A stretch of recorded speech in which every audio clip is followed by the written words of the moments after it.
Cette histoire monstrueuse ne laissera personne indifférent. Une jeune fille de 14 ans a quitté son domicile pour aller se promener et a disparu sans laisser de traces. Il a fallu plus d'1 mois pour la retrouver. L'enquête a été la plus importante depuis 9 ans, grâce à des centaines de policiers impliqués dans les recherches et à l'analyse de nombreux enregistrements de vidéosurveillance. Le mystère qui a ébranlé la Grande-Bretagne a été résolu, mais la vérité est bien plus déroutante et choquante qu'on ne le pensait. Qu'est-il arrivé à Alice Gross? Alice Gross est née le 14 février 2000 à Londres, le jour le plus romantique de l'année, la Saint-Valentin. Elle a grandi dans une famille complète et aimante, avec sa sœur aînée Nina. Dès sa plus tendre enfance, la jeune fille fait preuve de créativité. Elle aimait dessiner, jouer du piano et du violon, et plus tard a commencé à composer de grandes chansons et à les interpréter en s'accompagnant elle-même. Ses textes étaient remplis d'émotions profondes, ce qui n'est pas habituel à un si jeune âge. Outre la musique, Alice se passionne pour le stylisme. À l'âge de 11 ans, elle s'est même cousu une robe qu'elle prévoyait de porter lors de la remise des diplômes de l'école. Son talent, sa persévérance et sa créativité lui promettaient un avenir brillant. Cependant, la vie a fait ses propres ajustements. À l'âge de 13 ans, Alice apprend qu'elle souffre d'anorexie, accompagnée de dépression. Malgré cela, elle continue à créer, y trouvant un moyen d'échapper à la maladie et à l'anxiété. Il semblait qu'avec le temps, elle surmonterait ses difficultés et pourrait réaliser ses rêves. Mais le destin en a décidé autrement. Le 28 août 2014, Alice dit à sa mère qu'elle va se promener. Les vacances scolaires touchaient à leur fin, elle avait beaucoup de temps libre et elle aimait se promener le long du petit canal d'eau situé non loin de chez elle. C'était son parcours habituel, long d'environ 4,5 km. Elle a quitté la maison vers 3 heures de l'après-midi en promettant d'être de retour à 6 heures du soir. Elle a ensuite envoyé un SMS à son père pour lui dire qu'elle rentrerait bientôt. Mais Alice n'est jamais revenue. À 7 heures du soir, ses parents se sont inquiétés.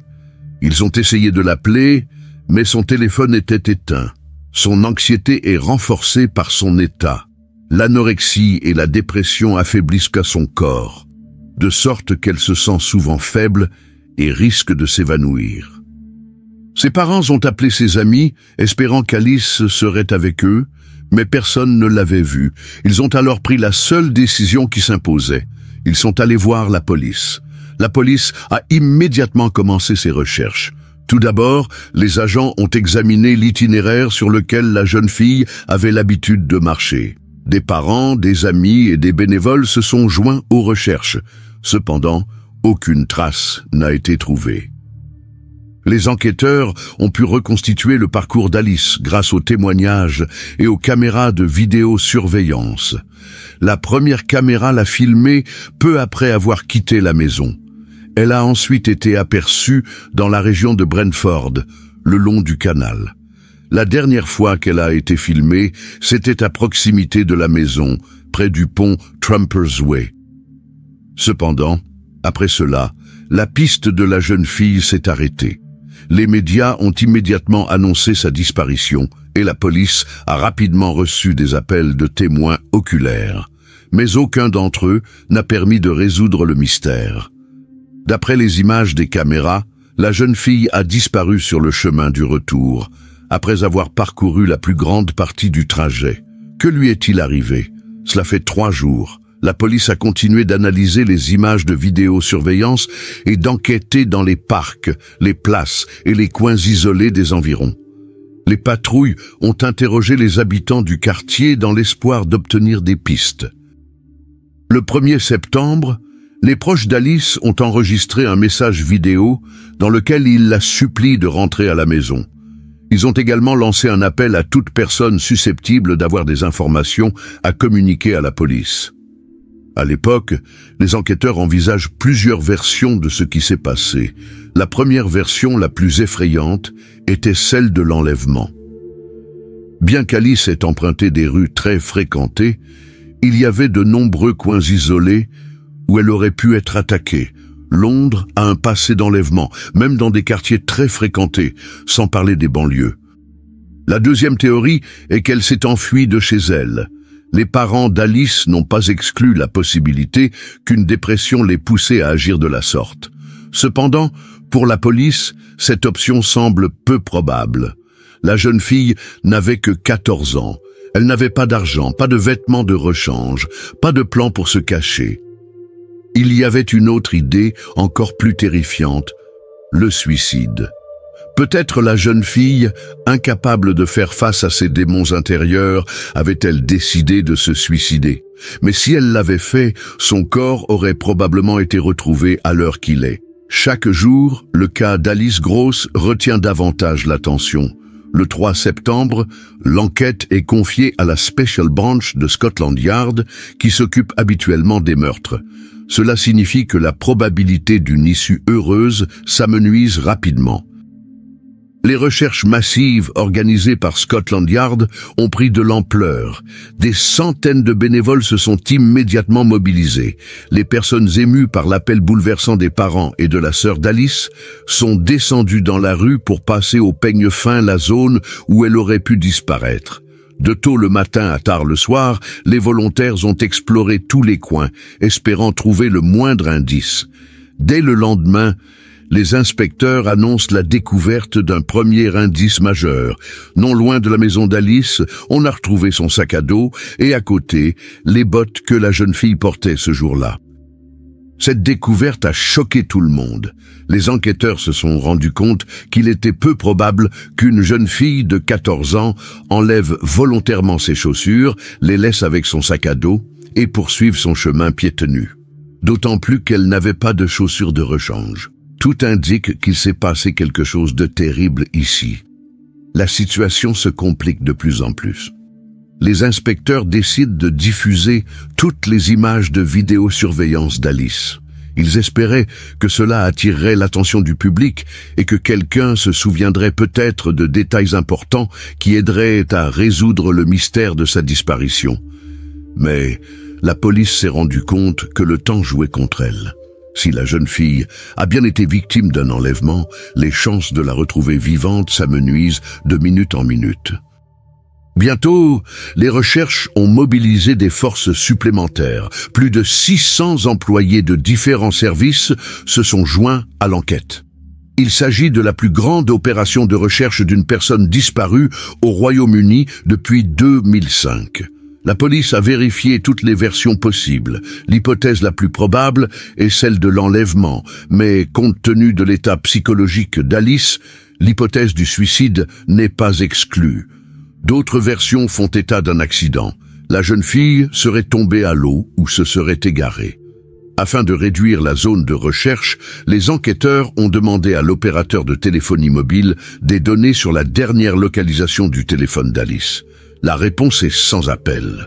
Au moment où elle a envoyé le message à son père, son appareil ne se trouvait qu'à quelques dizaines de mètres de l'endroit où le sac à dos a été retrouvé. Cela confirme que c'est bien à cet endroit qu'il lui est arrivé quelque chose. Scotland Yard a décidé d'inspecter la zone avec une extrême prudence. Chaque mètre de terre et d'eau a été vérifié à la main. Des plongeurs ont sondé le fond du canal et des policiers ont cherché des indices dans les bâtiments abandonnés, les buissons et même les collecteurs d'eau pluviale. 2 jours après la découverte du sac à dos, une annonce surprise a été faite. La police avait arrêté un homme de 25 ans soupçonné d'être impliqué dans la disparition d'Alice. Le lendemain, un autre homme a été arrêté. Cependant, les 2 suspects ont été rapidement relâchés. L'enquête n'a pas permis de trouver des preuves suffisantes de leur implication. Une autre semaine s'est écoulée. Malgré tous ces efforts, la police ne progresse pas. Le 16 septembre, les enquêteurs ont fait une annonce inattendue. Ils ont inscrit un homme de 41 ans, Arnis Jalkins, sur la liste des personnes recherchées. Cet homme, originaire de Lettonie, s'est installé au Royaume-Uni il y a 7 ans. Il vivait près de la famille d'Alice et travaillait comme maçon. À première vue, rien ne le reliait à la disparition de la jeune fille. Mais la police a rapidement découvert 2 faits troublants. Tout d'abord, ses collègues ont signalé que dès le 3 septembre, soit quelques jours après la disparition d'Alice, Jalkins avait disparu. Il ne se présentait pas au travail, ne répondait pas au téléphone et personne ne l'avait vu. De plus, son trajet habituel entre son domicile et son lieu de travail se trouvait près du canal le long duquel Alice s'était promenée ce jour fatidique.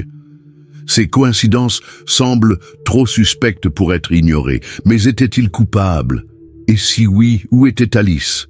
La réponse à cette question ferait frémir Londres. Rien ne prouve encore qu'Arnis Jalkins soit impliqué dans la disparition d'Alice. Mais la police ne l'ignore pas, et bientôt il découvre quelque chose de vraiment troublant. En examinant les images de surveillance, les inspecteurs ont remarqué qu'un homme d'âge moyen traversait le pont à vélo. Quelques minutes auparavant, Alice avait emprunté le même chemin. Le cycliste a rapidement été identifié comme étant Jalkins. Peu de temps après, il est à nouveau filmé par une autre caméra. C'est alors que les enquêteurs sont informés d'un fait étrange. Le trajet entre les deux points ne dure que quelques minutes. Or, il a fallu près d'1 heure à Jalkins, à vélo, pour parcourir cette distance. Que faisait-il pendant tout ce temps? La police a examiné les environs. Elle conclut que l'homme n'a pas pu emprunter d'autres itinéraires. Il n'y avait pas de déviation. Un détail ajoute encore à l'inquiétude. Au moment où Jalkins réapparaît dans le champ des caméras, ses vêtements sont mouillés. Cette information a conduit les inspecteurs à suivre de près ses déplacements. Et bientôt, ils ont constaté un autre détail suspect.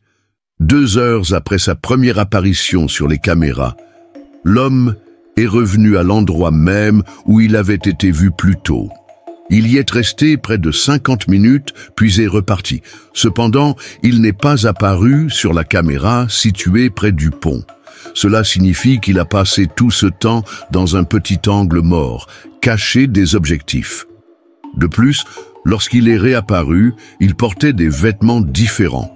Un peu plus tard, il a été aperçu dans un magasin local, en train d'acheter de la bière. Le lendemain matin, la situation se répète. Tôt le matin, vers 7 heures, Jalkins est réapparu au même endroit entre les caméras.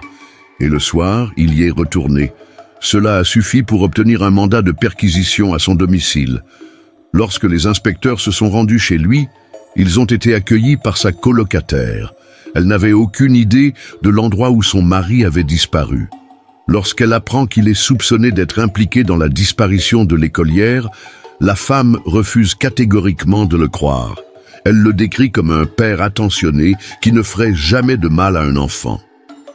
Mais lorsque Scotland Yard a commencé à creuser plus profondément, ils sont tombés sur un fait macabre, un passé auquel on ne peut échapper. Il s'est avéré qu'Arnis Jalkins avait un casier judiciaire bien rempli. En 1998, alors qu'il se trouvait en Lettonie, il a commis un meurtre de sang-froid. Sa victime était sa propre femme. Il avait planifié ce crime à l'avance. Avant le meurtre, il avait creusé une tombe dans les bois et avait ensuite ôté la vie à la femme de sang-froid. Il n'a écopé que de 7 ans de prison. Après avoir purgé sa peine, il s'est installé au Royaume-Uni, où son passé est resté inconnu des autorités locales. La police britannique n'avait aucune idée qu'un homme avec un passé aussi terrible vivait dans son pays. Une perquisition à son domicile a permis de découvrir de nouvelles preuves. Dans la cour, les inspecteurs ont trouvé un terrain récemment excavé. Ce qu'ils y ont trouvé exactement reste cependant inconnu. La véritable surprise les attend au sous-sol. C'est là, parmi les vieilleries, qu'ils ont trouvé le panneau arrière brisé d'un iPhone 4S blanc. Il s'agissait du même téléphone que celui d'Alice. En outre, en étudiant son ordinateur, les inspecteurs ont découvert que quelques jours après la disparition de la jeune fille, Jalkins avait cherché sur Internet des informations sur sa disparition. Cela a suffi à l'inscrire sur une liste internationale de personnes recherchées. La police craignait qu'il ne se soit enfui en Lettonie ou dans un autre pays de l'UE. Cependant, malgré des recherches actives dans toute l'Europe, elle n'a pas réussi à le retrouver. Entre-temps, un mois entier s'est écoulé depuis la disparition d'Alice. Le 30 septembre, la police a fait une annonce dévastatrice. Dans la rivière, non loin de l'endroit où la jeune fille a été vue pour la dernière fois, une terrible découverte a été faite. Un corps. C'est ce poids macabre qui a été sorti de l'eau le 30 septembre. À l'époque, la police ne pouvait pas encore confirmer l'identité de la personne décédée, mais un fait était déjà évident.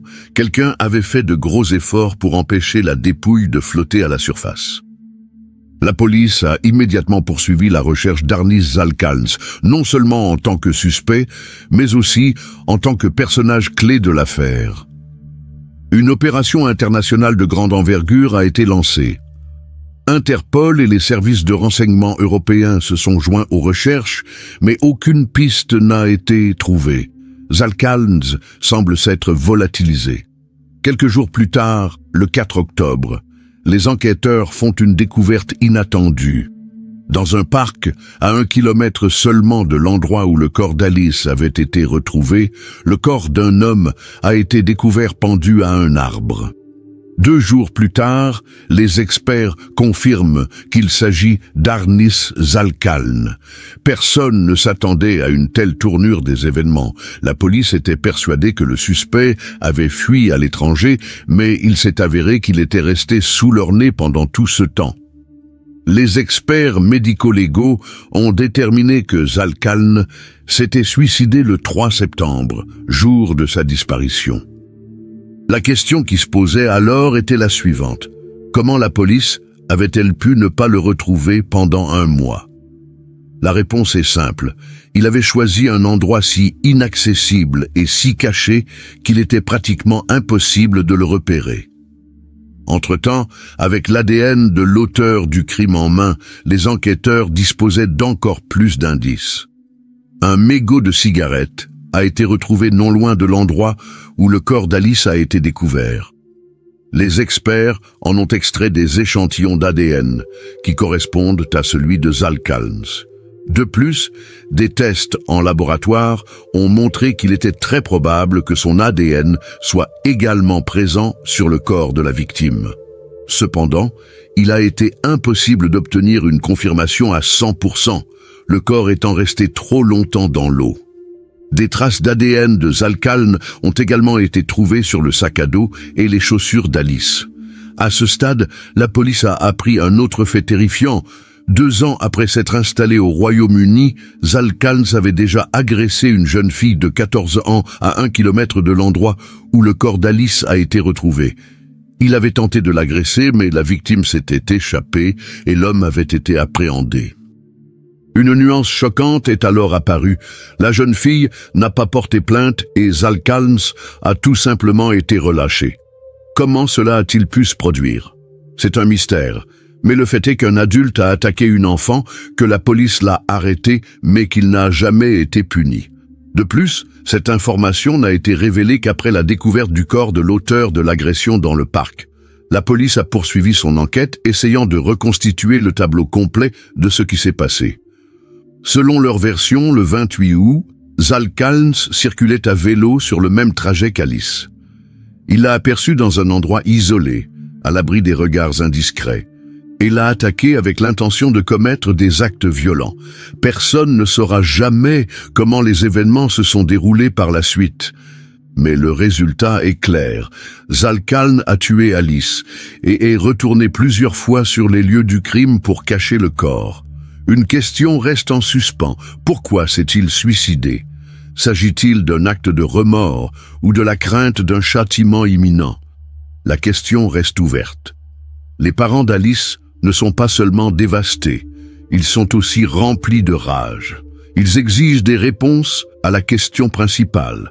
Comment les autorités britanniques ont-elles pu permettre à un meurtrier condamné d'entrer dans le pays et de vivre paisiblement parmi les citoyens ordinaires?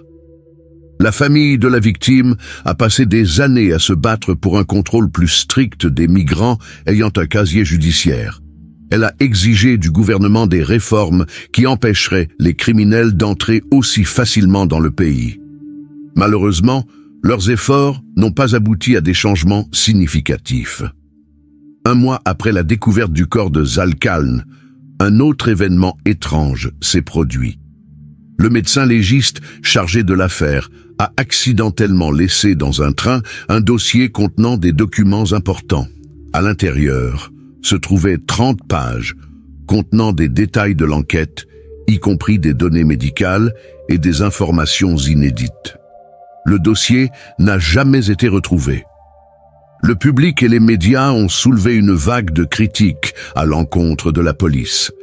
Les parents d'Alice sont scandalisés par la négligence de l'enquête, mais les autorités ne peuvent rien faire. Cependant, le procès de Zal Calnes n'a jamais eu lieu. Les enquêteurs ont déclaré que s'il était vivant, ils auraient eu suffisamment de preuves pour porter l'affaire devant les tribunaux. Mais le problème était que toutes les preuves étaient circonstancielles. Cela signifie que même avec toutes les preuves, il y avait toujours une chance, même infime, que Zal Calnes s'en tire. Au lieu d'un procès, une audience a été organisée, au cours de laquelle le jury a formellement reconnu l'évidence. Alice Gross n'est pas morte par accident, elle a été assassinée. Cette procédure n'a aucune portée juridique, mais elle permet de tirer une conclusion officielle de la tragédie. Le 23 octobre, les funérailles d'Alice ont eu lieu. Ce jour-là, des milliers de personnes sont venues honorer sa mémoire. Elles ont déposé des fleurs sur le mémorial, allumé des bougies. À la fin de la cérémonie, un écran géant a diffusé une vidéo dans laquelle Alice interprétait sa chanson, celle qu'elle avait écrite peu avant sa mort. La musique a été jouée en silence. Parmi des gens qui ne pouvaient retenir leurs larmes, la voix d'Alice a flotté sur la foule comme le dernier accord d'adieu de sa courte vie. Le 21 juin 2020, une histoire mystérieuse et tragique s'est déroulée à Belfast, en Irlande du Nord, qui soulève encore de nombreuses questions. En ce jour d'été, Noah Donohoe, 14 ans, s'est rendu à vélo au Cave Hill Country Park pour y retrouver des amis et travailler sur un projet dans le cadre du programme du duc d'Édimbourg. Il s'agissait d'une occasion importante pour Noah, qui a toujours été passionné par la connaissance et qui rêvait de faire de la médecine son métier. En plus d'exceller en sciences et en mathématiques, il jouait du violoncelle et était un membre actif de l'équipe de basket-ball de l'école. Noah vivait avec sa mère, Fiona Donohoe. Son père se trouvait dans un autre pays, mais restait en contact avec son fils par liaison vidéo. Malgré l'absence de son père, Noah est devenu un adolescent déterminé et indépendant. À 17h41, Noah quitte la maison à vélo, emportant avec lui un sac à dos contenant un ordinateur portable et des livres. Environ 5 minutes plus tard, il a été repéré par des caméras de vidéosurveillance sur Royal Avenue, une rue très fréquentée du centre-ville de Belfast. Peu de temps après, les caméras l'ont à nouveau repéré, mais sans son sac à dos. On ignore où et comment il l'a perdu. Les événements ont alors commencé à se dérouler de manière encore plus étrange. À 18h, un automobiliste a vu Noah tomber soudainement de son vélo à une intersection. Il s'est arrêté pour l'aider, mais l'adolescent s'est rapidement relevé et a poursuivi sa route. Il semblait aller bien. Cependant, 1 minute plus tard, il a été revu dans une autre rue, mais sans sa veste verte. 400 mètres après la chute, Noah a emprunté York Road et quelques minutes plus tard, il a atteint un lotissement sur Northwood Road, dans une zone qu'il ne connaissait pas du tout. C'est là que les habitants l'ont vu pour la première fois complètement nu. Comment et pourquoi il s'est retrouvé dans cet état reste un mystère. Les images de la télévision en circuit fermé n'ont pas filmé le moment où il a perdu le reste de ses vêtements. Il a été vu pour la dernière fois à 18h03. Il est descendu de son vélo et s'est dirigé à pied entre les maisons 89 et 91 sur Northwood Road. Il a ensuite disparu.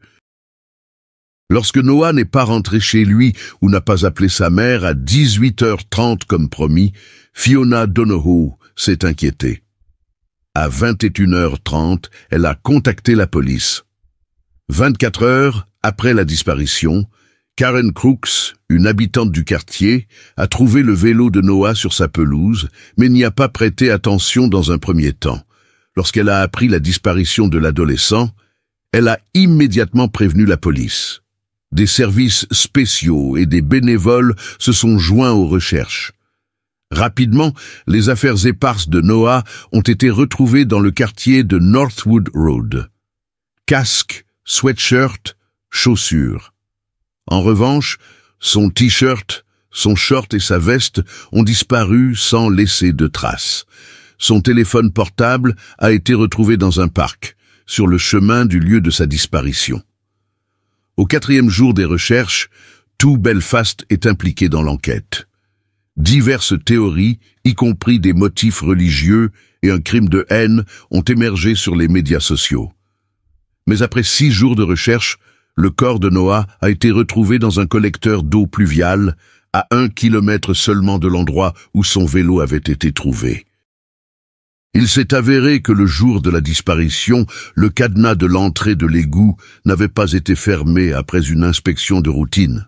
Cependant, elle a été refermée lors de la fouille et la police a dû la couper pour l'inspecter. Le corps du garçon se trouvait à l'intérieur. La police a insisté sur le fait que les preuves ne permettaient pas de conclure à un crime. Toutefois, de nombreuses personnes ont jugé cette déclaration hâtive car elle a été faite avant même que le corps ne soit autopsié. Des questions sans réponse. L'histoire de Noah Donohoe reste l'une des plus mystérieuses et des plus tragiques. Comment s'est-il retrouvé dans un autre quartier de la ville? Pourquoi s'est-il déshabillé? Que s'est-il passé dans les derniers instants avant sa disparition? Sa mère continue de réclamer justice, estimant que la police dissimule des détails importants. Il y a beaucoup plus de questions que de réponses dans cette affaire, qui continue de susciter un tollé en Irlande du Nord. L'autopsie du corps de Noah Donohoe n'a révélé aucune trace de drogue ou d'alcool.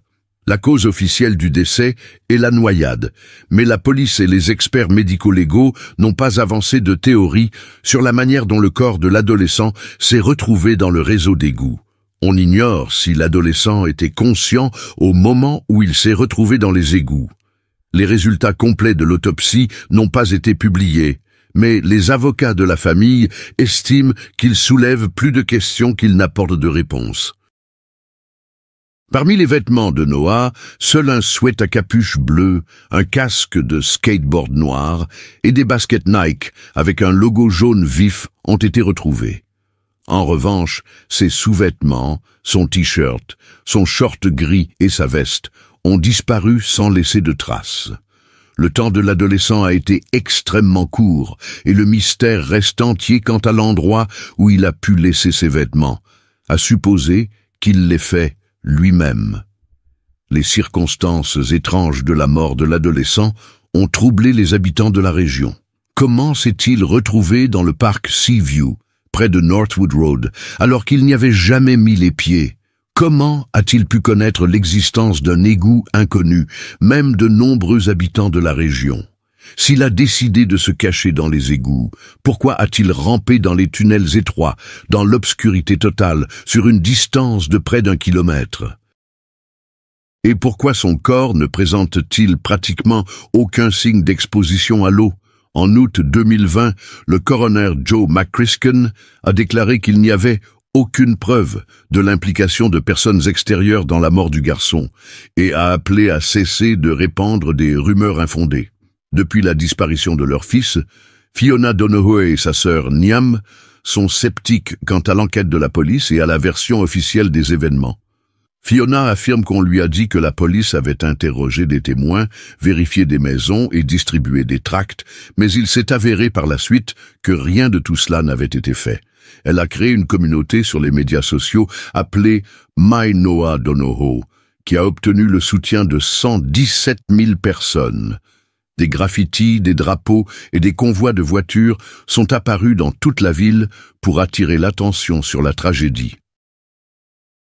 En septembre 2022, le juge Michael Humphreys a déclaré que les divulgations constituaient une menace pour l'intérêt public. Il n'y a pas de données qui modifient fondamentalement le cours de l'enquête. La famille peut être certaine qu'aucune tierce partie n'a été impliquée dans la mort de Noah. Pour découvrir la vérité, la famille Donohoe s'est tournée vers le journaliste d'investigation Donald McIntyre et son équipe. Avec l'aide de 6000 sympathisants, ils ont recueilli 179 000 livres sterling pour une enquête indépendante. L'équipe était composée d'éminents criminologues, médecins légistes et experts en cybersécurité. Monsieur McIntyre a activement couvert l'affaire sur sa chaîne YouTube et prévoit de produire un documentaire. Il a découvert que 2 témoins indépendants ont entendu un cri d'enfant ou de femme vers minuit dans la zone où Noah a disparu. À 3 heures du matin, quelqu'un a tenté de s'introduire dans la maison d'un habitant du quartier. L'un des témoins a ensuite remarqué qu'une torche était passée par sa fenêtre. Monsieur McIntyre s'interroge. Ce cri aurait-il pu appartenir à Noé? L'homme à la torche le cherchait-il? Pourquoi la police n'a-t-elle pas essayé de l'identifier? La famille a choisi la crémation, car Noah avait peur du noir et Fiona voulait éviter les visites au cimetière. Cela rend difficile l'exhumation pour de nouvelles vérifications. Lors de la recherche du garçon, des rumeurs de meurtre et d'enterrement ont fait surface sur les réseaux sociaux. Jamie Shaw, 26 ans, a publié une vidéo sur Snapchat affirmant avoir participé à l'enterrement des corps, dont celui de Noah. Il s'est avéré par la suite que cette vidéo était fausse et il a été inculpé d'utilisation abusive de communications électroniques. Un détenu de l'une des prisons a également avoué avoir tué le garçon, mais il s'est ensuite rétracté, expliquant qu'il avait été calomnié par un co-détenu. La police n'a trouvé aucune preuve de son implication. En mars 2021, Fiona a demandé une enquête sur les rumeurs, selon lesquelles son fils aurait été attaqué avec une seringue, bien que ces informations n'aient pas été confirmées. Sa douleur et ses doutes sont compréhensibles compte tenu des circonstances étranges de la mort de Noah. En juin 2023, il a été révélé que le jour où Noah a disparu à 3h30 du matin, il s'était faufilé hors de la maison sous une pluie battante, vêtu d'un simple t-shirt. Ce détail, jusqu'alors inconnu du public, ajoute encore au mystère de l'affaire. Qu'est-ce qui a poussé le garçon à quitter la maison par un temps pareil? Était-il conscient lorsqu'il s'est retrouvé dans les égouts? Pourquoi certains éléments de l'enquête restent-ils cachés? L'affaire Noah Donohoe reste l'une des histoires les plus mystérieuses d'Irlande du Nord, et le combat de sa famille pour la vérité se poursuit sans relâche. Cette mystérieuse affaire s'est déroulée dans le quartier où Noah Donohoe, 14 ans, avait déjà disparu. Un témoin a entendu des cris, puis quelqu'un a passé une torche à travers sa fenêtre. Le journaliste McIntyre se demande si ces événements peuvent être liés à la mort du garçon. Se pourrait-il que ce soit Noah lui-même qui est appelé à l'aide et que l'homme à la torche soit à sa recherche? Ou bien a-t-il simplement remarqué quelque chose de suspect et est-il sorti pour vérifier ce qui se passait? Madame McIntyre estime que la police n'a pas fait suffisamment d'efforts pour découvrir l'identité de l'homme et son éventuelle implication dans la disparition de l'enfant. La famille de Noah a décidé de ne pas procéder à un enterrement traditionnel en raison de sa peur du noir et a opté pour l'incinération. Sa mère, Fiona, a expliqué qu'elle ne voulait pas se rendre au cimetière. Mais ce choix a créé des obstacles à une éventuelle exhumation et à de nouveaux examens médico-légaux. Le corps du garçon n'ayant toujours pas été retrouvé, des rumeurs de meurtre ont commencé à se répandre sur les réseaux sociaux. Jamie Shaw, 26 ans, habitant de Belfast Nord, a publié une vidéo de 9 secondes sur Snapchat affirmant avoir participé à l'enterrement de corps, dont celui de Noah. Cette vidéo s'est révélée être un mensonge, et l'homme a été accusé de haïr Noah. En mars 2021, Fiona Donohoe s'est rendue à la police pour vérifier les rumeurs selon lesquelles son fils aurait été attaqué par un toxicomane avec une seringue contaminée. En proie au chagrin, la mère s'accroche à toutes les explications possibles de la tragédie. En juin 2023, un nouveau détail surgit dans l'affaire. On apprend que le jour de sa disparition, Noah a quitté la maison à 3h30 du matin sous une pluie battante. Des caméras l'ont filmé vêtu d'un t-shirt, d'un short et de tongs. À 4h05, il est revenu mouillé, sans écouteurs ni chaussures. Il s'est avéré que la famille était au courant depuis 2022, mais qu'elle avait choisi de ne pas le divulguer. Les images n'ont été remises aux avocats de Fiona que 2 ans plus tard. La police m'a demandé si Noah avait pu sortir en cachette de la maison. J'ai répondu qu'il n'y avait qu'une seule clé dans l'appartement et que les portes grinçaient beaucoup.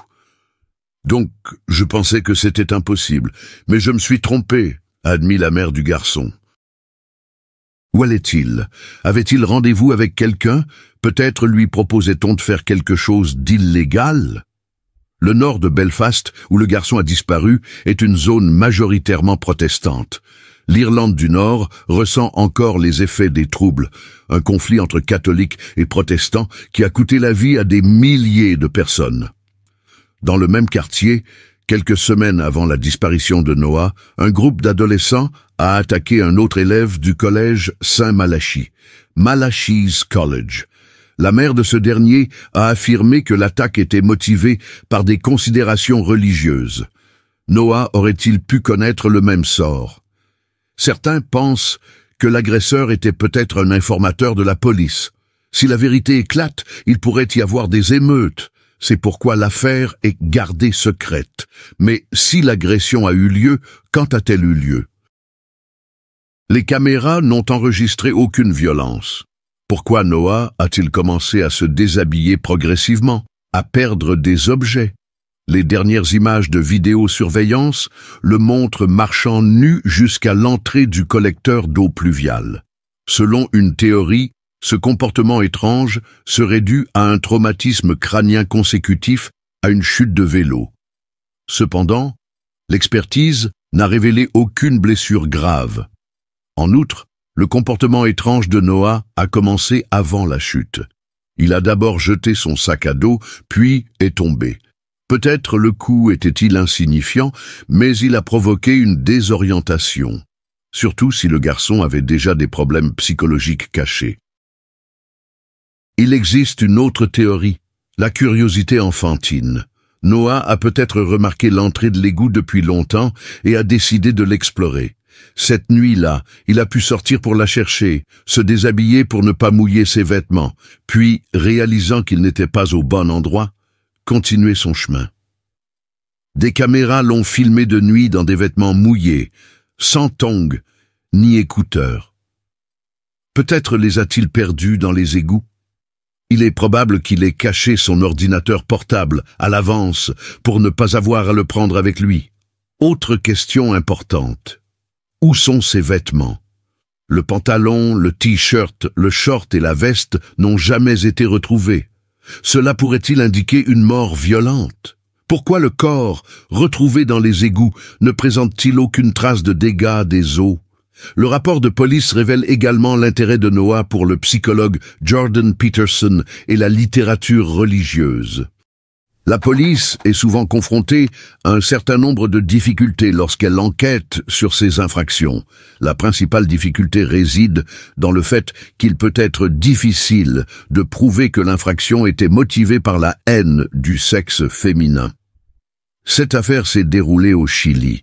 Tout a commencé le matin du 29 juin 2010 dans la petite ville de Puerto Barras, située dans la province de Los Lagos. La ville était un endroit plutôt banal et tranquille.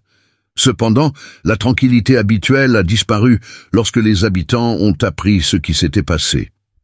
La victime était une femme de 42 ans, Viviana Hagermas, expert comptable. Son mari, Jaime Angur, travaillait dans la construction. Ils avaient 2 filles. L'aînée avait 14 ans au moment des faits et la plus jeune 7 ans. La famille vivait dans une maison très bien entretenue, dans un quartier chic de la ville. Histoire de la famille Jaime et Viviana se sont rencontrés grâce à des parents communs. Au moment de leur rencontre, Viviana avait environ 25 ans. D'après leurs amis, les époux étaient des personnes complètement différentes. Jaime était une personne renfermée et taciturne, tandis que Viviana, au contraire, se caractérisait par sa gaieté et sa sociabilité. Viviana a grandi dans une famille nombreuse, élevée par sa mère. Son père est mort dans un accident de voiture alors qu'elle n'avait qu'1 an. Après cela, sa mère a décidé de ne pas s'engager dans une nouvelle relation, se consacrant à l'éducation de ses enfants.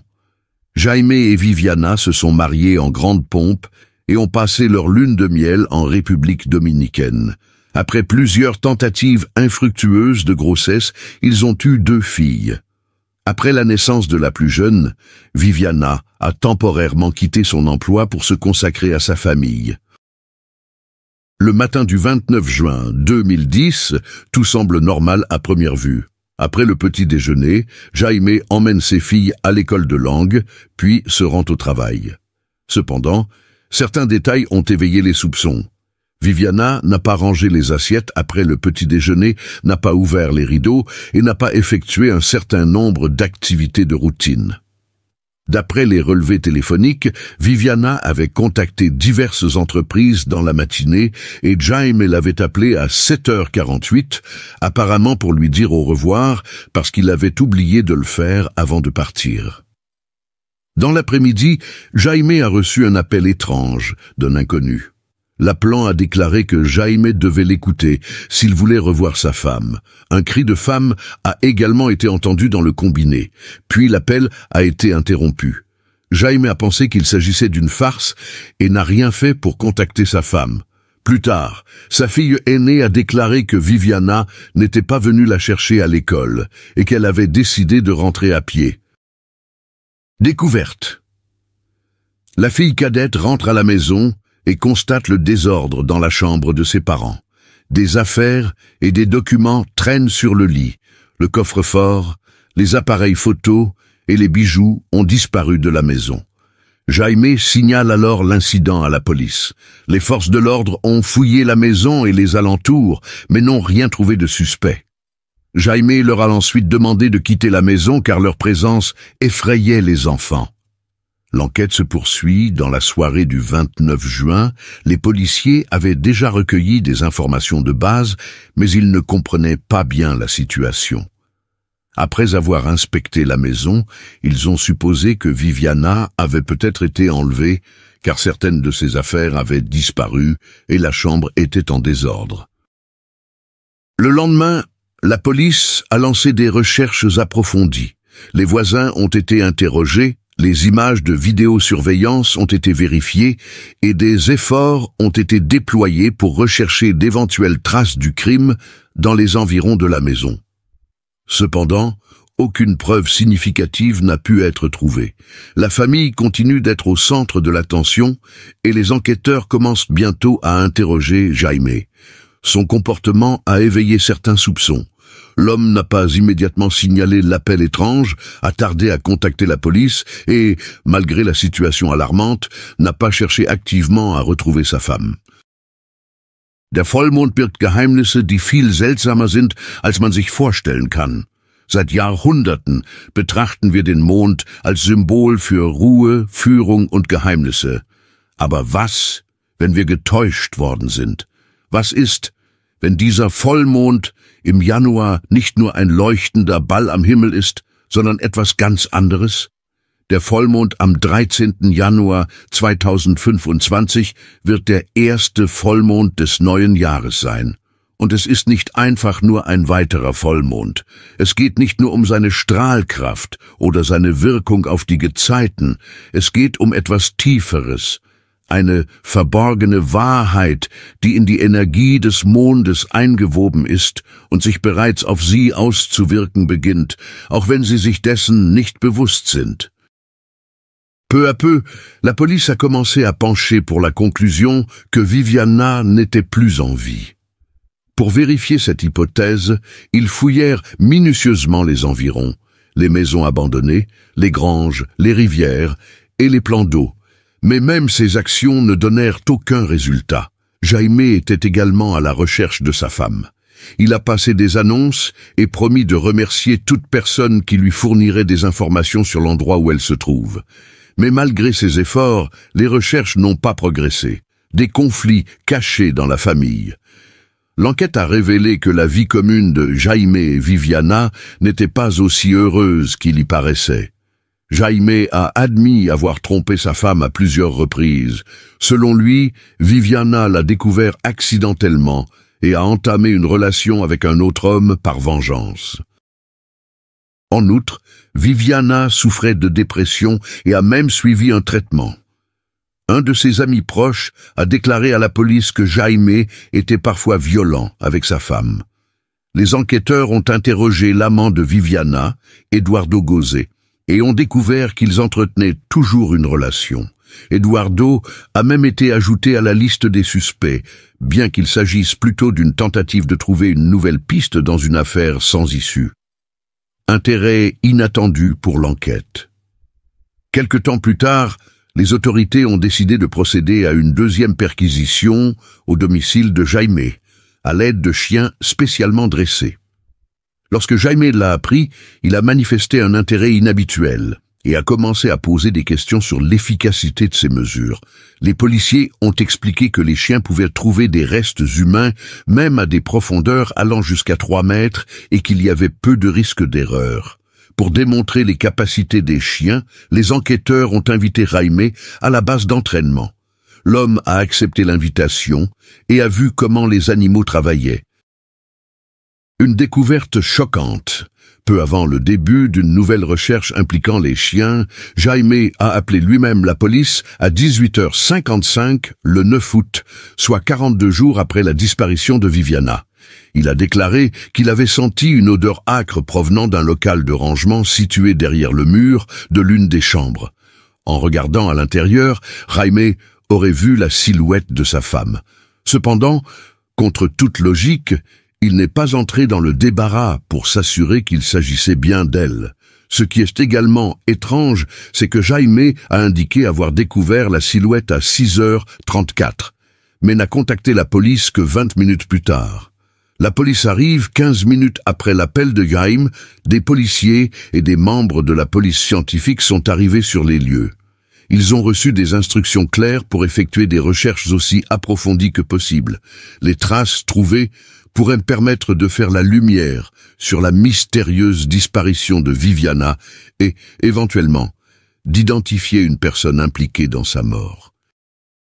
Les policiers procèdent immédiatement à l'examen de la pièce en question. Dans la réserve, ils découvrent le corps d'une femme en état de décomposition. La dépouille appartenait à Viviana, ce qui a été confirmé par un premier examen. Le corps avait été enveloppé dans plusieurs couches de tissu et caché derrière des meubles, ce qui explique que l'odeur n'ait commencé à se répandre que plus d'1 mois après sa disparition. Der Vollmond birgt Geheimnisse, die viel seltsamer sind, als man sich vorstellen kann. Seit Jahrhunderten betrachten wir den Mond als Symbol für Ruhe, Führung und Geheimnisse. Aber was, wenn wir getäuscht worden sind? Was ist, wenn dieser Vollmond im Januar nicht nur ein leuchtender Ball am Himmel ist, sondern etwas ganz anderes? Der Vollmond am 13. Januar 2025 wird der erste Vollmond des neuen Jahres sein. Und es ist nicht einfach nur ein weiterer Vollmond. Es geht nicht nur um seine Strahlkraft oder seine Wirkung auf die Gezeiten. Es geht um etwas Tieferes. Eine verborgene Wahrheit, die in die Energie des Mondes eingewoben ist und sich bereits auf sie auszuwirken beginnt, auch wenn sie sich dessen nicht bewusst sind. Premiers problèmes conjugaux, Jaime a avoué son infidélité et a lui-même parlé de dépression et de difficultés dans sa relation avec sa femme. Deuxième, témoignage de proches. L'ami de Viviana a rapporté que l'homme aurait été violent avec elle. Troisième, comportement étrange. Jaime a tardé à contacter la police, ne s'est pas préoccupé de sa femme immédiatement après sa disparition et a tardé à signaler la découverte des restes. Quatrième, motif financier. Les enquêteurs ont découvert que Jaime avait des dettes importantes et qu'il pouvait s'attendre à un héritage ou à des paiements d'assurance en cas de décès de sa femme. Excuse du suspect. Jaime a nié toute implication dans la mort de sa femme. Il a affirmé qu'il aimait Viviana malgré leur relation compliquée et qu'il n'aurait pas pu lui faire de mal. Il a également attribué sa lenteur à réagir à l'odeur étrange au fait qu'il ne voulait pas effrayer ses filles qui se trouvaient à la maison. Expertise médico-légale. Les experts médico-légaux ont déterminé que la mort de Viviana était survenue le jour de sa disparition. Toutefois, la cause exacte du décès n'a pu être déterminée en raison de l'importante décomposition des tissus. Aucune trace de poison ou d'autres produits chimiques n'a été trouvée dans le corps. Les enquêteurs ont émis l'hypothèse que la femme s'est peut-être éteinte volontairement. Aucun signe évident d'agression par des tiers n'a été trouvé sur le corps de Viviana et un médicament qui aurait pu être utilisé pour l'empoisonnement a été trouvé dans la maison. Cependant, la position étrange du corps, bras levés et jambes repliées, ne correspond pas au cas typique de suicide. Il semble que le corps ait été placé dans cette position délibérément. Réaction des proches et nouvelles expertises. Les proches de Viviana n'ont pas cru à la version du suicide. Ils ont intenté une action en justice contre Jaime et ont insisté pour que le corps soit exhumé. En mars 2012, un deuxième examen médico-légal a été effectué. Elle a révélé les poignets de Viviana portaient des marques de cordes. Les blessures à la tête et au cou peuvent avoir été causées par des coups ou une strangulation. Le corps était probablement resté dans la réserve pendant tout ce temps et n'avait pas été déplacé. Toutefois, la cause exacte de la mort n'a pas été déterminée. L'émergence d'un nouveau suspect. En 2015, un nouveau suspect est apparu dans l'affaire, José Pérez Mansi. José était un homme au destin difficile. Il n'a pas terminé l'école, a travaillé dès l'enfance, a connu de nombreuses difficultés et a même eu un casier judiciaire. Il se déplaçait d'un endroit à l'autre et sa famille était connue pour ses fréquents conflits. Des témoins et des proches ont décrit José comme un homme violent. Sa propre fille a raconté qu'il avait levé la main sur elle, sa sœur et leur mère. Le cas de Viviana reste confus. Malgré de nouvelles preuves, la cause exacte de sa mort n'a jamais été déterminée. Les soupçons se sont portés à la fois sur Jaime et sur les nouveaux suspects, mais aucune preuve concluante de la culpabilité de l'un ou l'autre n'a été présentée. Conséquences de l'affaire. Après l'acquittement, Jaime et sa fille ont poursuivi l'État chilien, accusant les autorités de négligence dans l'enquête et demandant une indemnisation de plusieurs millions de pesos chiliens. En 2020, on a appris qu'une série télévisée basée sur l'affaire était en cours de réalisation. Les noms des participants et certaines circonstances ont été modifiés. Cependant, des questions essentielles restent en suspens. Malgré les aveux de José, de nombreux indices pointent vers l'implication de Jaime, mais ce dernier est toujours en fuite. Un jour d'automne 2013, Abigail Hernandez, 14 ans, a quitté son école comme d'habitude. La journée avait commencé tranquillement. Les projets pour la soirée, les rêves pour l'avenir, l'anticipation joyeuse de son prochain anniversaire, tout lui disait que seules de bonnes choses l'attendaient. Mais à la tombée de la nuit, tout a changé. Abby n'est pas rentrée à la maison. Les appels à sa mère sont restés sans réponse et l'anxiété s'est rapidement transformée en crainte. Ce qui semblait être une journée ordinaire s'est transformé en cauchemar. Sa fille avait disparu, sans laisser de traces, sans explication. L'opération de recherche s'est déroulée en quelques heures, mais plus les gens essayaient de retrouver Abigail, plus les questions se multipliaient. La disparition de la fillette a choqué non seulement sa famille, mais aussi tout le quartier. Tous ceux qui ont entendu l'histoire se sont souvenus des conseils donnés aux enfants dès l'enfance. Ne pas parler aux inconnus, ne pas monter dans la voiture de quelqu'un d'autre, être prudent et circonspect. Mais même ces mesures ne sont parfois pas suffisantes. L'histoire d'Abigail est un rappel tragique de la façon dont un moment de confiance peut conduire à des problèmes. Abigail Maria Hernandez, ou simplement Abby, est née le 12 octobre 1998 à Manchester, dans le New Hampshire. Elle était la plus jeune des deux filles de la famille de Ruben et Zenia Hernandez.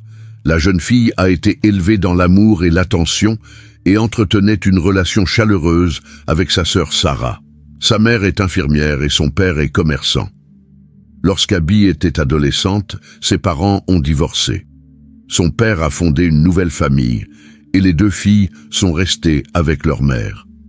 Dès son plus jeune âge, Abby était active et sociable. Elle se faisait facilement des amis, s'essayait à de nouveaux passe-temps, faisait du sport, du dessin, de la photographie et apprenait les langues étrangères avec intérêt.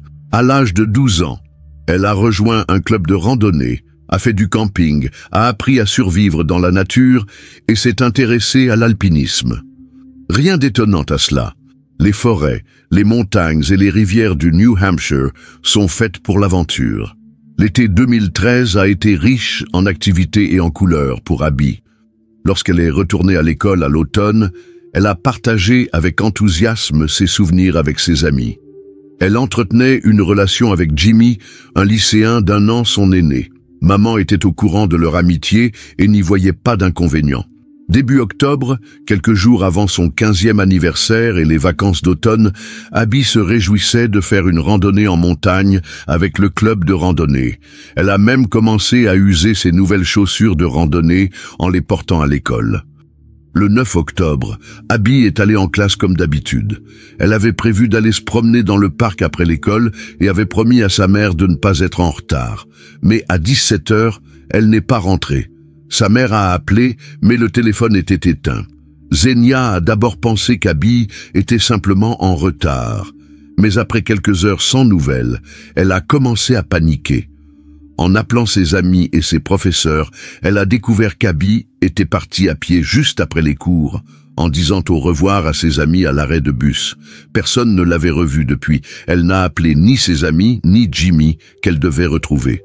Zenia, effrayée, et sa fille Sarah se sont rendues à la police. Comme il s'agit d'une mineure, les recherches commencent immédiatement. Il s'est avéré que le signal de son téléphone avait été coupé à environ 1,5 km de la maison. Des annonces ont été diffusées sur les réseaux sociaux et des tracts avec la photo et la description de la jeune fille ont été distribués dans la ville. Le lendemain matin, la nouvelle de la disparition d'Abby a été diffusée à la télévision. Des centaines de personnes, policiers, bénévoles et habitants inquiets, se sont mises à sa recherche. Ils ont parcouru les parcs, les terrains vagues, les forêts et les bâtiments abandonnés. La police a envisagé différentes versions, interrogé des témoins, des amis et des membres de la famille. Cependant, aucune trace n'a pu être trouvée. Les enquêteurs ne savent même pas quelle direction prendre. La première personne interrogée est Jimmy, son petit ami. Il est choqué par les soupçons qui pèsent sur lui. Il avait un alibi en béton, entraînement, répétition à l'école, fête d'anniversaire de son grand-père, tous confirmés par des professeurs et des proches. Jimmy a coopéré à l'enquête, racontant tout ce qu'il savait, mais aucune trace d'Abby n'a pu être trouvée. C'est comme si elle avait disparu sans laisser de traces. Les jours passent, les semaines aussi, sans la moindre piste. Les enquêteurs commençaient à perdre espoir, même si la famille continuait à croire au meilleur. Et puis, 1 mois et demi plus tard, quelque chose d'étrange s'est produit. Zenia a trouvé une lettre dans la boîte aux lettres. Elle était écrite par Abby. Elle s'y excusait, disant qu'elle allait bien, qu'elle était en vie et en sécurité, mais qu'elle ne pouvait pas encore lui dire où elle se trouvait. À la fin de la lettre, on pouvait lire une phrase énigmatique: « Les rêves deviennent réalité ». Des graphologues ont confirmé l'authenticité de la lettre qui avait bien été écrite de la main de la jeune fille. Au début du mois de novembre, un timide espoir est né. La lettre reçue par sa mère indique qu'Abby est probablement en vie. Mais l'endroit où elle se trouvait et la raison pour laquelle elle ne pouvait pas se signaler restait un mystère. Pourquoi n'a-t-elle pas dit où exactement? Avait-elle peur de quelqu'un, ou bien a-t-elle été forcée d'écrire ce message? Rapidement, une version a vu le jour selon laquelle la jeune fille aurait quitté la maison de son plein gré et, ayant pris connaissance des rapports sur sa disparition, aurait décidé d'au moins faire savoir qu'elle était en vie. L'une des hypothèses évoquait une grossesse. Abby se serait enfuie avec le père du futur enfant, craignant d'être jugée. Mais la famille Hernandez a accueilli cette théorie avec indignation. La sœur aînée Sarah a affirmé que si c'était vrai, elle l'aurait su. Il n'y avait pas de secret entre les sœurs. Le seul jeune homme d'Abby était Jimmy, et selon lui, il n'avait pas de relations intimes. Les amis de la jeune fille l'ont également confirmé. À part Jimmy, elle n'a jamais fréquenté quelqu'un d'autre et ne s'est jamais intéressée à quelqu'un d'autre. Sa meilleure amie Miranda insiste. Abigail ne s'enfuirait pas et ne causerait certainement pas une telle douleur à sa mère et à sa sœur. Raison de plus pour garder tous ses papiers, son argent et ses objets de valeur à la maison. Les enquêteurs ont scruté la lettre à la recherche d'indices cachés ou de messages codés, mais rien de suspect n'a été trouvé. Néanmoins, l'affaire a suscité l'intérêt du FBI. Le bureau a classé l'affaire comme un enlèvement potentiel. Les enquêteurs ont supposé que la jeune fille avait peut-être été retenue par la force et qu'elle avait écrit la lettre sous la contrainte, incapable de dire où elle se trouvait. Ce soupçon s'est avéré exact. Abby n'était pas loin, à quelques dizaines de kilomètres de son domicile. De plus, la police avait déjà visité la maison de son kidnappeur après la disparition de la jeune fille, mais n'avait rien remarqué de suspect. Le ravisseur lui-même se sentait de plus en plus désespéré et hésitait, ne sachant que faire de la captive. Qui était-il, l'homme qui avait privé la jeune fille de sa liberté? Il est temps de le nommer. Nathaniel Kibbe, ou simplement Nate, est né le 15 juillet 1980 dans la ville où vivait Abby. On sait peu de choses sur sa famille. Selon certains rapports, il a été élevé par sa mère et son père biologique n'a jamais su. À l'école, Nate était connu pour être une brute agressive. Il provoquait constamment des conflits, se battait et dressait même une liste de ceux qu'il voulait blesser. L'agressivité et la cruauté se sont manifestées dès l'enfance. Ses camarades l'évitaient et les enseignants étaient impuissants. À l'adolescence, Kibbe a attiré l'attention de la police à plusieurs reprises. Petits vols, possession de substances illicites, participation à un gang, bagarres graves. Cependant, il s'en tire presque toujours avec des mesures administratives. Fait intéressant, il a fréquenté la même école qu'Abby. Mais en raison de la différence d'âge, leurs chemins ne se sont jamais croisés. Après avoir obtenu son diplôme de fin d'études secondaires, Kibbe semble avoir décidé d'abandonner la criminalité. Il a trouvé un emploi dans une entreprise locale qui lui a d'abord été plutôt favorable. Mais à la suite d'un conflit avec un collègue, il démissionne, déménage en banlieue et s'installe dans un parc de caravanes, une zone dysfonctionnelle où les voisins le considèrent comme un homme renfermé et dangereux. Évitez de fréquenter cet homme irascible et irritable. En 2011, alors qu'il avait une trentaine d'années, Kibbe a entamé une relation avec une jeune fille de 13 ans. Elle s'est enfuie d'une famille dysfonctionnelle et a commencé à vivre dans sa caravane. Il n'a même pas caché cette relation, appelant l'écolière sa petite amie. Étonnamment, il n'a reçu aucune sanction pour cela. Au printemps 2013, Kibbe a tenté pour la première fois de commettre un enlèvement. Il a ensuite attaqué une jeune fille de 15 ans à un arrêt de bus près de l'école. Nate Kibbe a essayé de forcer Abby à monter dans la voiture. La jeune fille a désespérément résisté, criant et appelant à l'aide. Des passants ont accouru pour faire du bruit, et l'agresseur a quitté les lieux en toute hâte.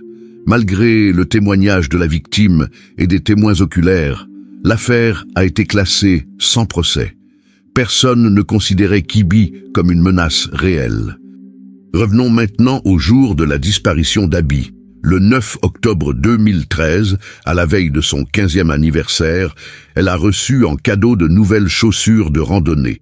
Mais il s'est avéré qu'elles étaient un peu étroites. Abby a décidé de les porter à l'école.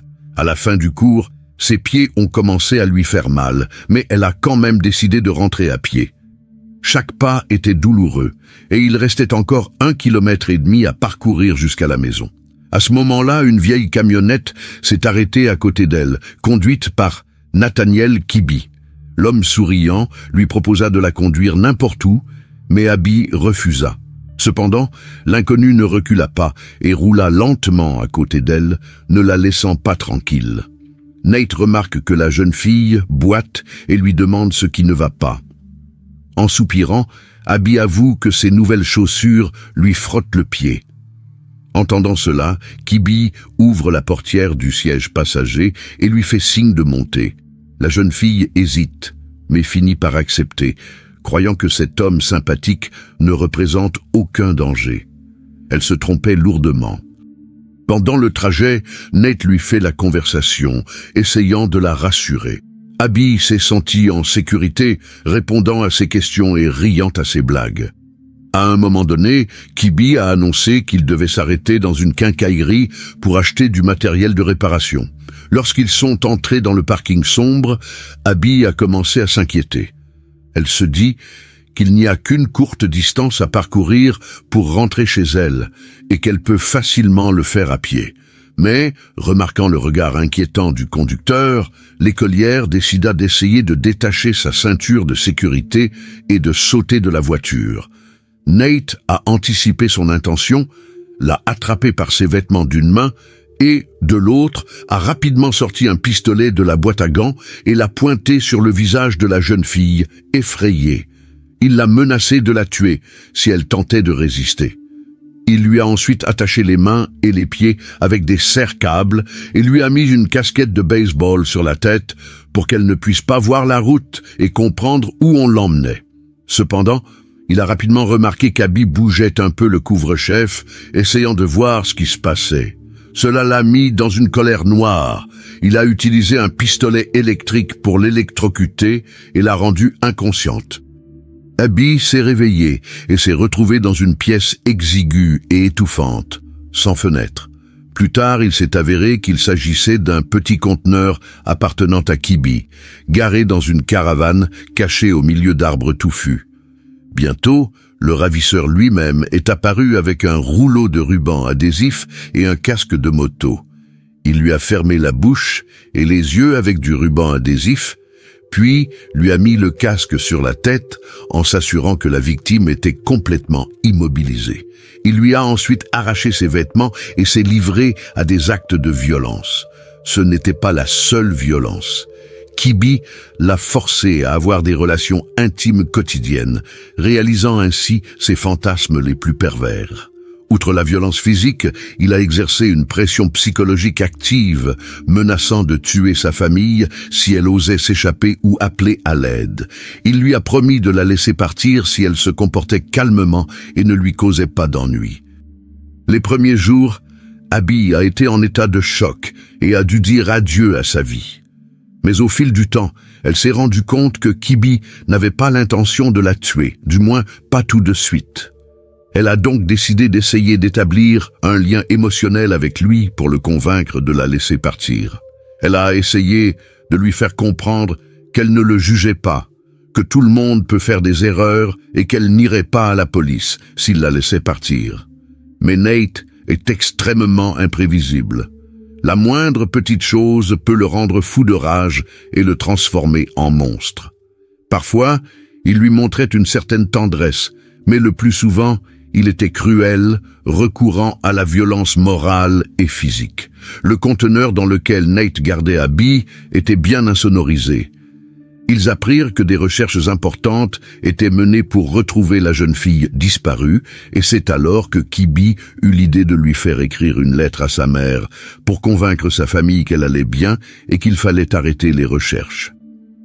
Abby a écrit plusieurs lettres sous la dictée de Kibi, en essayant à chaque fois de laisser un indice sur l'endroit où elle se trouve. Mais l'homme remarque ses tentatives et la réprimande sévèrement. Elle finit par écrire la lettre comme il l'exigeait pour éviter d'être à nouveau maltraitée.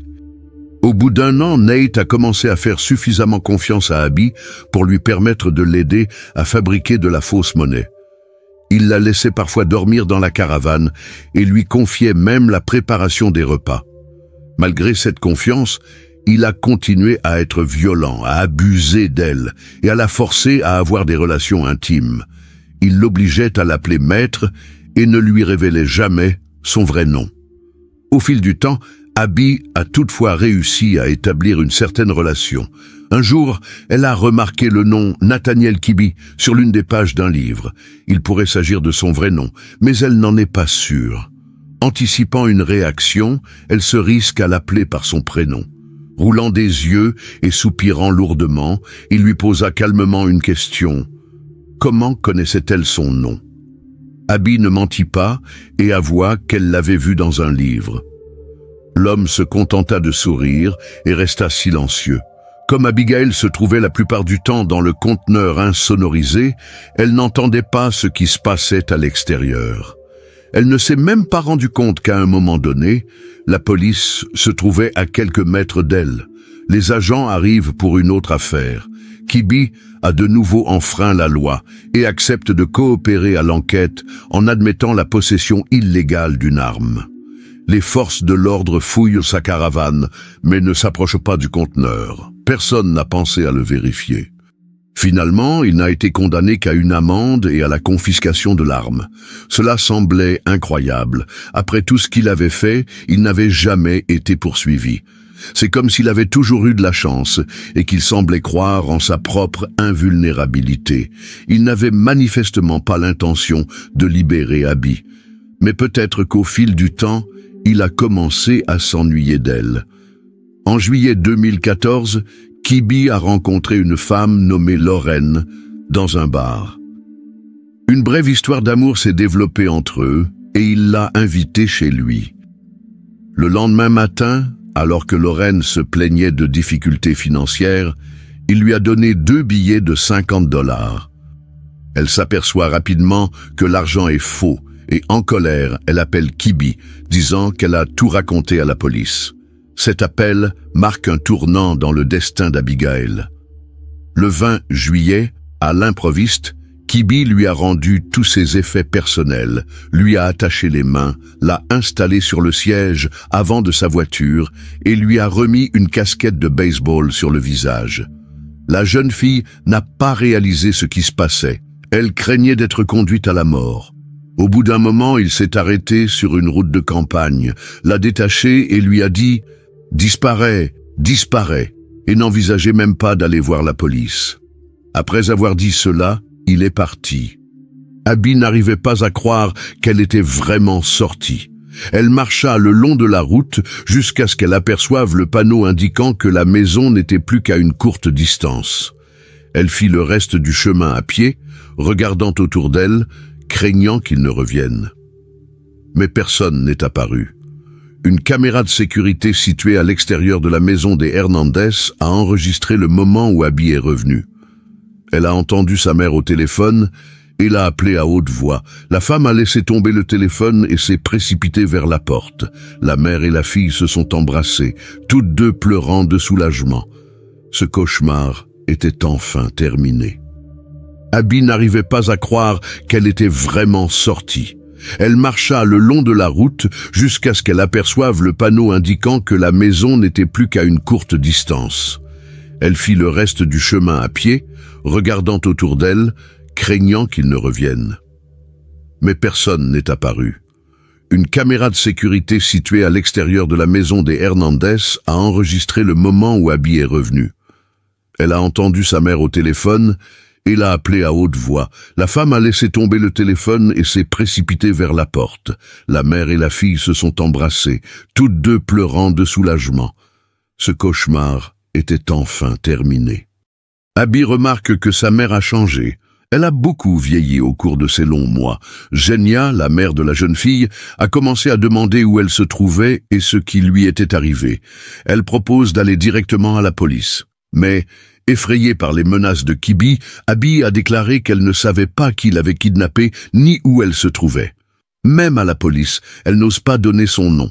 La peur est encore forte. Une semaine s'est écoulée, pleine de doutes. Finalement, Abigail décide d'en parler à sa mère. Xenia l'a convaincue d'aller voir la police en lui expliquant que l'auteur de l'agression ne devait pas rester impuni et qu'elle ne serait pas en sécurité tant qu'il serait en liberté. Le 27 juillet 2014, Abby a donné le nom du kidnappeur ainsi que la marque et la plaque d'immatriculation de sa voiture. Dès le lendemain, Kibi a été arrêté. À la surprise générale, il n'a pas résisté, bien qu'il ait nié sa culpabilité. Mais dans sa remorque et son conteneur, qui a finalement été examiné, la police a trouvé de nombreuses preuves. Des traces de sang, des cheveux, des empreintes de sueur et même des ongles cassés. Tout indique que c'est là qu'Abigail a été détenue et horriblement maltraitée. La jeune fille avait prévu de se rendre à l'anniversaire de son ami avec son petit ami. Cependant, ils ne se sont jamais présentés à la fête.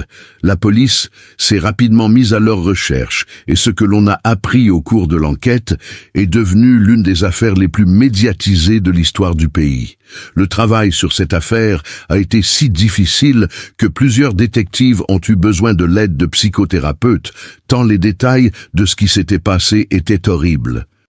Du hast auf eine Veränderung gewartet, hast auf einen Durchbruch gehofft. Und jetzt kommt ein Liebesportal direkt vor deine Tür. Venus kollidiert demnächst mit Widder und das bringt keine Blumen und Pralinen. Sie wird Feuer bringen. Dieses Liebesportal ist nicht für langsame Tänze und gestohlene Blicke gedacht. Es ist ein kosmischer Schalter, der die Beziehung von vielleicht auf jetzt oder nie umstellt. Auch wenn Sie sich dessen nicht bewusst sind, befinden Sie sich in diesem Moment mitten in einem Schlachtfeld der Gefühle. Aber die Sache ist die, es ist aufregend, es ist elektrisch.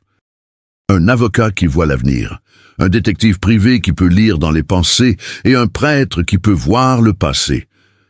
Ce trio insolite est mis au défi par quelqu'un de très dangereux, armé d'hypnose. C'est ainsi que débute le nouveau thriller mystique Hypnosis. Une série atmosphérique où les éléments mystiques se mêlent au drame personnel des personnages, et où des crimes à première vue ordinaires se révèlent être liés à quelque chose de surnaturel. Le premier épisode est déjà disponible sur Okako. Si, comme moi, vous êtes proche de l'atmosphère des enquêtes sombres, où la frontière entre la réalité et la fiction est presque effacée, ne manquez pas de regarder Hypnosis. Le lien se trouve dans la description et en utilisant le code promo ICE, vous obtiendrez 30 jours d'abonnement pour seulement 1 rouble. Revenons à notre histoire. Shannon Christian est née le 29 avril 1985 au Texas. À l'âge de 12 ans, elle déménage avec ses parents et son frère aîné à Knoxville dans le Tennessee. Grâce à sa sociabilité et à sa gentillesse, Shannon s'est rapidement fait de nouveaux amis et s'est facilement intégrée au personnel de sa nouvelle école. Ses connaissances se souviennent que la jeune fille pouvait trouver un langage commun avec n'importe qui et qu'elle était toujours prête à aider les autres. Ces qualités ont influencé le choix de sa profession. Shannon a décidé qu'elle voulait être utile à la société et aider les gens. C'est pourquoi, après avoir obtenu son diplôme de fin d'études secondaires, elle est entrée à l'Université du Tennessee, à la faculté de sociologie. Une autre raison importante de cette décision était le désir de rester près de sa famille. Shannon était très attachée à ses parents et ne voulait pas aller dans une autre ville ou un autre État. Dans le même temps, elle s'est efforcée d'être financièrement indépendante et a trouvé 2 emplois à temps partiel qu'elle a combinés avec ses études. Pendant ses études, Shannon a rencontré Chris Newsom. Ils ont commencé à se fréquenter. Shannon avait alors 21 ans et Chris 23 ans. Il travaillait comme charpentier et s'était déjà taillé une belle réputation dans sa ville natale. Le 6 janvier 2007, Shannon et Chris devaient se rendre ensemble à l'anniversaire d'un ami commun. Dans l'après-midi, Shannon est arrivée à la maison de son ami, où Chris devait ensuite venir la chercher.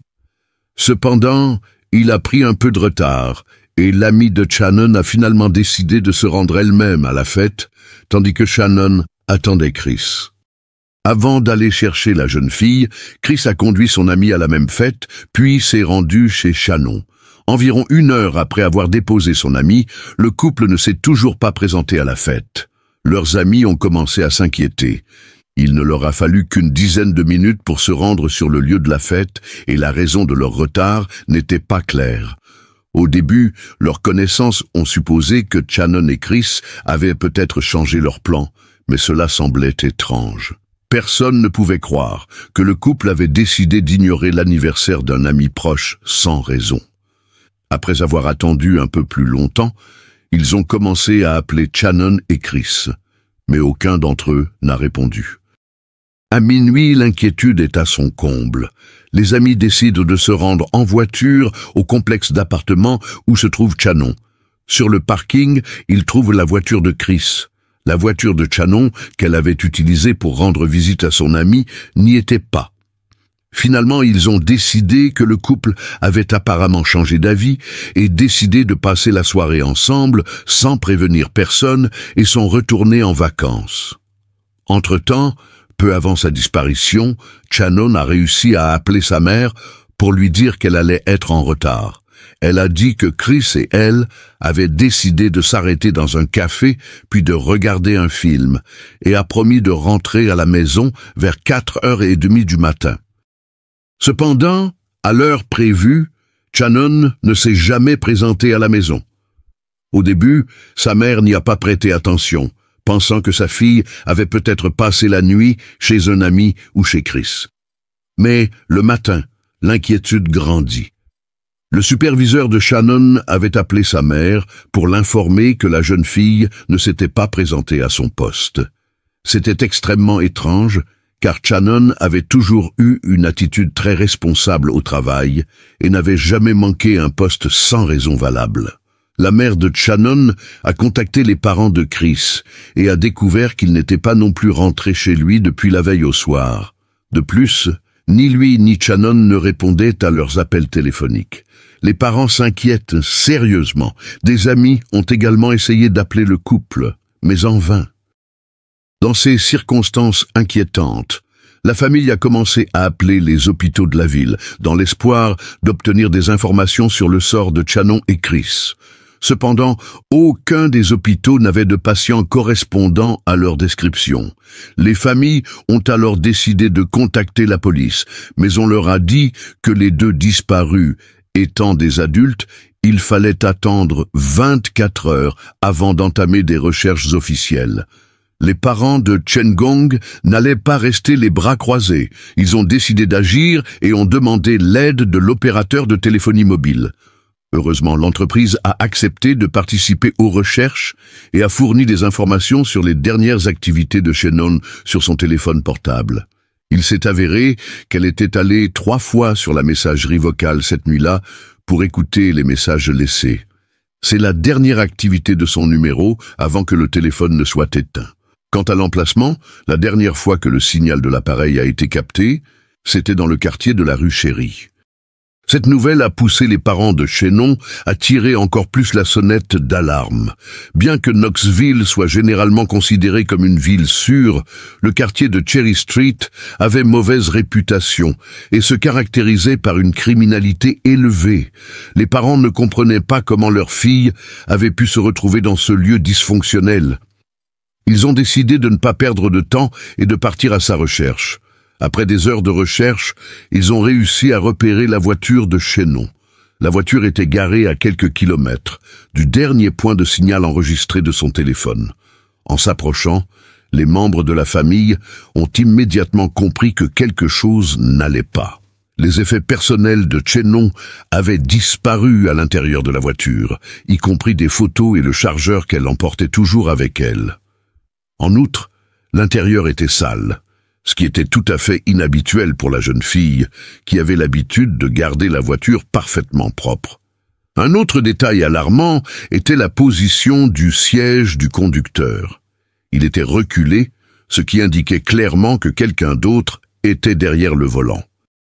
Ce qu'ils ont vu à l'intérieur n'a fait qu'accroître leur inquiétude. La maison est en désordre, mais ce qui attire leur attention, ce sont les effets personnels de Shannon, son sac à main, ses chaussures, la casquette de Chris et son permis de conduire. La découverte la plus horrible les attend dans la cuisine. En soulevant le couvercle de la poubelle, l'un des agents aperçoit un paquet enveloppé dans un chiffon. En le déballant, les policiers découvrent un corps humain. Ils ont immédiatement reconnu Shannon. L'enquête a été immédiatement requalifiée en affaire de meurtre. Le corps de Shannon a été remis aux experts médicaux pour une autopsie. Cependant, les enquêteurs sont confrontés à deux questions cruciales. Où est Chris et où a disparu le principal suspect, Lee Maricus Davidson? La réponse à l'une de ces questions n'a pas tardé à venir. La police a reçu un message de collègues. Il y a environ 2 jours, le corps d'un homme a été retrouvé près de la voie ferrée. À l'époque, l'identité du défunt n'avait pu être établie. Cependant, les enquêteurs ont maintenant de bonnes raisons de penser qu'il s'agit de Chris. En effet, l'examen de l'ADN a confirmé les suppositions. L'homme retrouvé était Chris Newsome. Les résultats de l'autopsie des corps de Shannon et de Chris ont révélé aux enquêteurs une image terrifiante. Les 2 corps étaient couverts de multiples blessures, abrasions et signes de violence. La cause de la mort de Chris était de multiples blessures par balle, tandis que Shannon est morte de strangulation. Des traces biologiques appartenant à Lee Maricus Davidson ont également été retrouvées sur le corps de la jeune fille. Ces empreintes digitales ont été retrouvées sur les sacs poubelles dans lesquels le corps de Shannon était enveloppé. En outre, des douilles correspondant aux balles retrouvées sur le corps de Chris ont été découvertes au domicile du suspect. Tous ces indices ont confirmé de manière irréfutable l'implication de Lee Maricus dans le crime. La police a commencé à rechercher activement le suspect. L'une des premières étapes a consisté à obtenir ses données d'activité mobile afin de savoir où il se trouvait. Ces derniers jours, Lee Maricus avait contacté à plusieurs reprises un certain Eric par téléphone. Les policiers ont rapidement compris où il se trouvait. Eric a d'abord affirmé qu'il n'avait aucune idée de l'endroit où Lee Maricus se cachait. Toutefois, lorsque les enquêteurs lui ont expliqué la gravité de la situation et l'ont informé que s'il dissimulait des informations, il pourrait être arrêté en tant que complice, il a rapidement changé de comportement et a donné l'adresse. Selon Eric, Lee Maricus se cachait dans une maison vacante qui était à vendre. Il a également admis que le jour de la disparition de Shannon et Chris, Lee Maricus et lui avaient commis un vol ensemble. La police s'est immédiatement rendue sur les lieux. Une fois à l'intérieur de la maison, ils ont trouvé Lee Maricus. Il se trouvait au milieu des ordures et des emballages de nourriture vides. Un pistolet a été trouvé sur lui. Un autre détail important a attiré l'attention des inspecteurs. Le suspect portait des baskets Chris Newsome. Lee Maricus a été arrêté et interrogé. Dans un premier temps, il a commencé par nier sa culpabilité, puis il a constamment modifié ses déclarations. Au total, il a présenté 5 versions différentes des événements, chacune contredisant la précédente.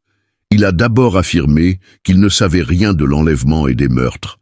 Ensuite, il a affirmé que Shannon et Chris avaient été enlevés par d'autres personnes et qu'ils n'y étaient pour rien. Dans une version, il a admis avoir utilisé la voiture de la victime pour livrer des substances illicites dans le quartier. Malgré toutes les tentatives pour embrouiller l'enquête, Lee Maricus n'a jamais avoué. Il a toutefois révélé quelques détails importants. De son récit, les enquêteurs ont conclu que ce n'était pas une, mais plusieurs personnes qui étaient impliquées dans le crime. Selon lui, son demi-frère Latelvis et leur ami commun George étaient impliqués dans l'enlèvement et le meurtre. Les détectives ont rapidement localisé les 2 hommes et les ont interrogés. Eric, soupçonné de complicité, a été arrêté en même temps qu'eux. Cependant, aucun des 3 n'était pressé d'avouer le crime. Au cours de l'interrogatoire, la police a fait une découverte importante. Elle a découvert que non seulement les hommes étaient impliqués dans le crime, mais aussi une autre personne, une jeune fille de 18 ans, nommée Vanessa. Les inspecteurs ont trouvé Vanessa, l'ont placée en détention et l'ont interrogée. Une longue série de dénonciations a commencé. Chacun des 5 accusés a essayé de présenter l'histoire de manière à minimiser son rôle dans ce qui s'était passé.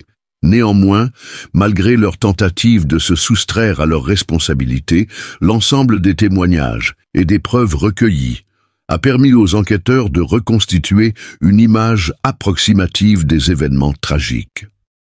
L'ensemble des éléments recueillis a permis d'élaborer la version suivante. Limaricus était une sorte de chef de ce groupe. Son activité principale était le commerce de substances illicites. Ce soir-là, il a décidé de voler une voiture pour ses propres besoins et a invité 3 complices et Vanessa. Alors qu'ils passaient devant le complexe d'appartements où résidait Shannon, leur attention a été attirée par la voiture de cette dernière. À ce moment-là, Shannon était dans la voiture et Chris se tenait à côté d'elle.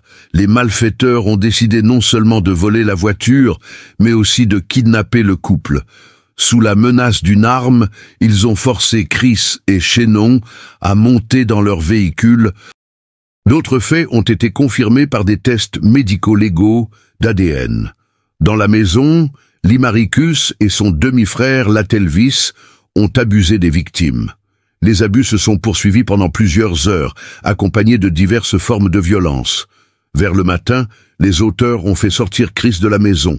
Ils l'ont emmené sur la voie ferrée où ils l'ont tué brutalement en tirant plusieurs coups de feu. Ils sont ensuite revenus à la maison et ont continué à maltraiter Shannon. La jeune fille est restée en captivité pendant près de 2 jours. Pendant tout ce temps, sa famille et ses amis avaient déjà commencé à la rechercher, mais n'avaient pas encore localisé son véhicule. Finalement, Shannon a également été tué. Son corps a été placé dans une poubelle et laissé dans la maison. Notamment, après les meurtres, Limaricus a emporté non seulement les baskets de Chris, mais aussi son téléphone portable, ainsi que plusieurs effets personnels de Shannon qu'il a ensuite donnés à sa petite amie. Quant à Vanessa, elle a affirmé qu'elle se trouvait dans la maison contre son gré et qu'il s'agissait de la même victime. Cependant, une perquisition à son domicile a donné aux enquêteurs de sérieuses raisons de douter de ses propos. Dans la maison de Vanessa a été trouvé son journal intime. Dans ce journal, la jeune fille décrit les événements de cette journée comme quelque chose d'excitant, la qualifiant de véritable aventure. Il est finalement apparu que Vanessa avait pris plaisir à participer à ces événements. Une fois l'enquête terminée, les 5 suspects ont reçu de longues listes de charges et l'accusation a commencé à préparer les procès. Les préparatifs ont duré plus de 2 ans. Pendant cette période, les avocats de la défense ont réussi à faire déplacer les audiences dans un autre comté. La raison en est que l'affaire Chris et Shannon a suscité un vif émoi à Knoxville. Les habitants de la ville étaient choqués par la cruauté des criminels, et la défense a insisté sur le fait que dans un tel climat public, les accusés ne pouvaient pas s'attendre à un procès équitable. Le tribunal a accepté la requête et l'audience a été ajournée. Eric est le premier à comparaître devant le tribunal. Bien que l'enquête n'ait pas permis de trouver des preuves directes de son implication dans les meurtres, la police disposait de suffisamment d'éléments pour démontrer qu'il savait ce qui se passait et qu'il n'a rien fait pour empêcher les crimes. En conséquence, Eric a été condamné à la peine maximale pour les faits qui lui étaient reprochés, soit 18 ans de prison. Les procès de Limaricus, Latelvis et George ont suivi. Leur défense a avancé une version absurde. Chris et Shannon auraient participé volontairement aux actes terribles dont ils ont été victimes. Cependant, le jury n'a pas cru à ces histoires ridicules. En conséquence, les 3 hommes ont été déclarés coupables. Limaricus a été condamné à mort, tandis que Latelvis et George ont été condamnés à la prison à vie. La situation de Vanessa était plus compliquée. Elle a d'abord bénéficié d'une immunité en échange de son témoignage contre les autres participants au crime. Cependant, le tribunal a décidé que l'immunité ne s'appliquait qu'à l'accusation de vol de voiture et ne la protégeait pas des accusations d'enlèvement, de violence et de meurtre. Finalement, Vanessa a été jugée et condamnée à 53 ans de prison. Il semble donc que toutes les personnes impliquées aient reçu la punition qu'elles méritaient. Cependant, un rebondissement inattendu s'est rapidement produit. En 2011, le juge qui avait dirigé les 5 procès a démissionné dans le cadre d'un scandale majeur. Il s'est avéré qu'il entretenait une relation intime avec une auxiliaire de justice et qu'il achetait des substances illicites à des trafiquants de drogue. En raison de ces faits, une juridiction supérieure a décidé de réexaminer un certain nombre de peines prononcées par le juge, notamment dans les cas de Limaricus, Latelvis, George et Vanessa. Cette décision a suscité une vague d'indignation parmi les habitants de Knoxville et dans tout le pays. Néanmoins, l'accusation a réussi à défendre les peines initiales pour Limaricus et Latelvis. En revanche, George et Vanessa ont bénéficié d'un nouveau procès. À l'issue de ce nouveau procès, Vanessa a de nouveau été déclarée coupable, mais sa nouvelle peine était déjà de 35 ans au lieu des 53 précédents. George a également bénéficié d'une peine plus légère, avec la possibilité d'une libération conditionnelle au bout de 51 ans. Mais l'histoire ne s'arrête pas là. Les nouveaux procès ont permis de recueillir des preuves supplémentaires. Au cours de l'examen, il est apparu qu'Eric, contrairement à son témoignage initial, était activement impliqué dans des actes de violence et des meurtres. En 2019, de nouvelles accusations ont été portées contre lui. Cette fois, le tribunal l'a condamné à la réclusion à perpétuité, assortie d'une peine supplémentaire de 90 ans. Ainsi, alors qu'il pouvait auparavant espérer être libéré au bout de 18 ans, ses chances de quitter la prison sont désormais quasiment nulles. Quant à Vanessa, après le nouveau procès, elle a pu être libérée au bout de 7 ans. Cependant, toutes les demandes de libération conditionnelle qu'elle a déposées jusqu'à présent ont été rejetées et elle continue à purger sa peine. Ainsi, malgré toutes les complications et les rebondissements inattendus, les responsables de la mort brutale de Shannon et de Chris ont été lourdement sanctionnés. Même si beaucoup pensent que chacun d'entre eux méritait la peine de mort.